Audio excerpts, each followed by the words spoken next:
Boa noite, minhas irmãs e meus irmãos, que a suave paz de Jesus seja nos vossos corações.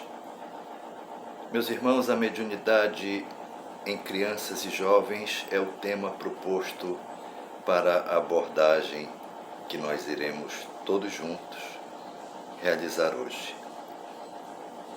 A mediunidade é uma situação natural do homem na Terra, portanto, pode comparecer e naturalmente assim o faz na infância em alguns casos e posteriormente reaparece já na adolescência, que vem logo a seguir da infância.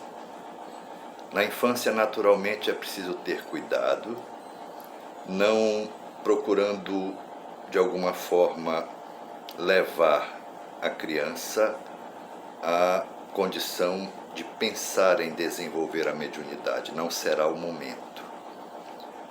A criança precisará ter, segundo o livro dos médiuns, na questão 221, o cuidado de não confundir-se, de não passar por um processo que lhe cause uma excitação na alma e que lhe confunda e lhe complique a marcha natural da infância.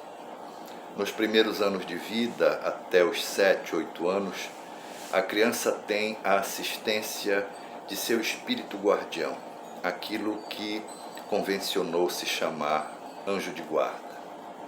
Esse espírito vai prover a criança de todas as suas necessidades espirituais, criando as barreiras naturais para que ela não seja alcançada, a fim de que ela forme a sua constituição espiritual de uma maneira bem equilibrada, tranquila e serena. A partir dos 8 anos, há uma nova fase que vai, de fato, chegar mais ou menos ao seu ápice, já por volta dos 12, quando a criança, então, inicia ali a adolescência. Nessa fase, o adolescente terá diante de si já o segundo ciclo, vamos assim dizer, do desenvolvimento da mediunidade que lhe apareceu no primeiro ciclo, quando era criança. Os cuidados são naturais que os pais ou responsáveis precisam ter.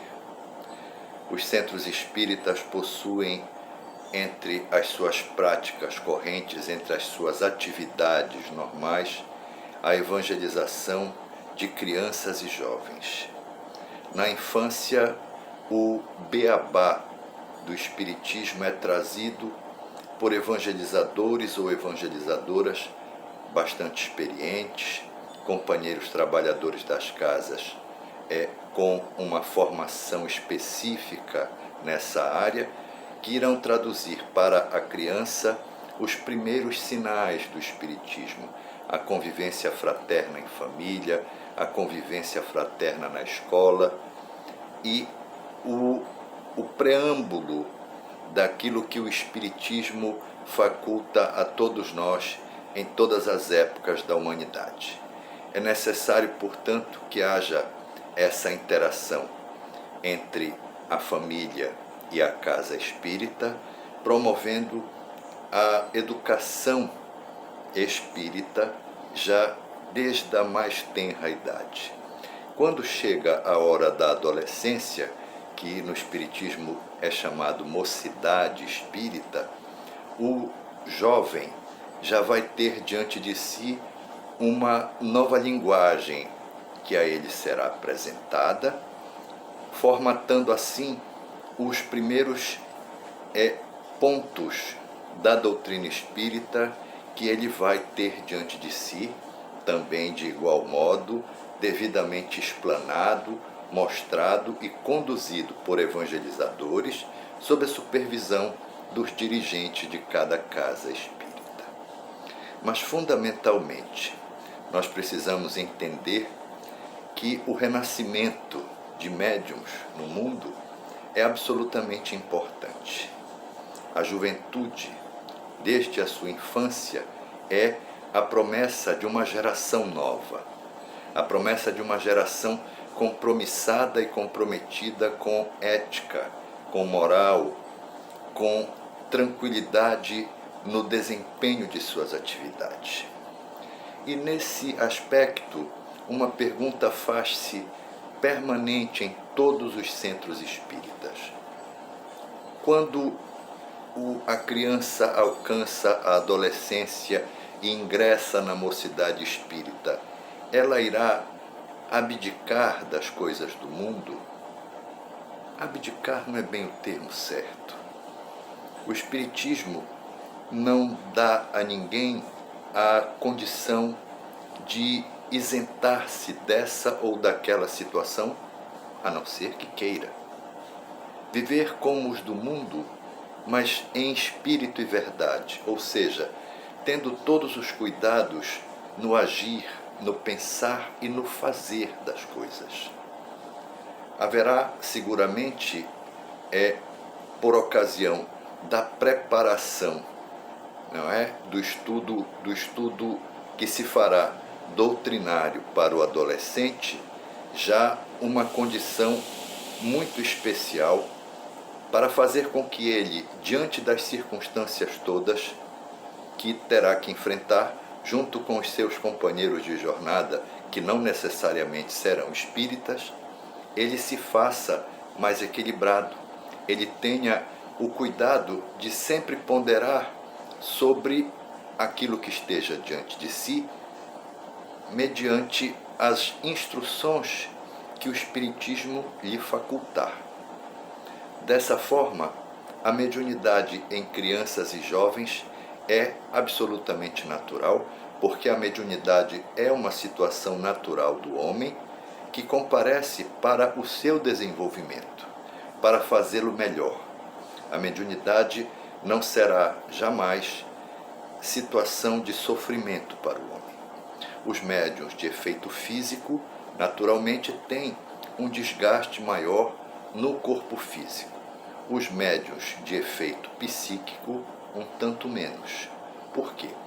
Porque os de efeito físico, como a incorporação, a psicofonia, essas comunicações dão um certo baque no corpo físico, mas nada que não seja recuperado logo a seguir. É pensar sempre, meus irmãos, que a caridade está a nos acenar, que a caridade está a esperar por nós, que médiuns são os intercambiadores entre os dois planos da vida. Sem a presença do médium, o processo de comunicação, de auxílio e de ajuda mútuas não ocorrerão. A prevalência do mundo espiritual não se fará tão evidente quanto poderia se fazer. Então, o surgimento da mediunidade na infância, da confirmação dessa mediunidade na adolescência, é seguramente a necessidade de que este adulto, quando chegar a sua hora, possa ter a condição de servir na seara da caridade. O Espiritismo cristão é uma porta absolutamente franca para que todos tenham diante de si essas possibilidades devidamente esclarecidas, tratadas, treinadas, desenvolvidas e ofertadas na direção de todos os necessitados e de todas as necessidades. Portanto, a mediunidade nas crianças e nos jovens é uma temática importante e, mais do que isto, uma realidade irreversível que nós precisamos ter a consciência de conduzir, de orientar e de facultar a estes irmãozinhos a condição de serem aqueles que vão, no tempo devido, conduzir a seara espírita. Na direção das casas espíritas, no trabalho de evangelizadores, melhores homens, melhores mulheres, melhores mães, melhores pais, seguramente serão. A proposta é esta. O investimento que foi feito em gerações anteriores será passado de geração em geração. e os reencarnantes serão sempre melhores, porque a experiência de uma reencarnação é ponto absolutamente favorável e forte na próxima em que este companheiro retornar, fazendo-se melhor, fazendo-se mais fraterno e, consequentemente, fazendo-se mais feliz. Que Deus lhes abençoe, Jesus lhes dê a sua paz e Nossa Mãe Maria de Nazaré desenvolva em seu manto de luz. Muito obrigado, que assim seja.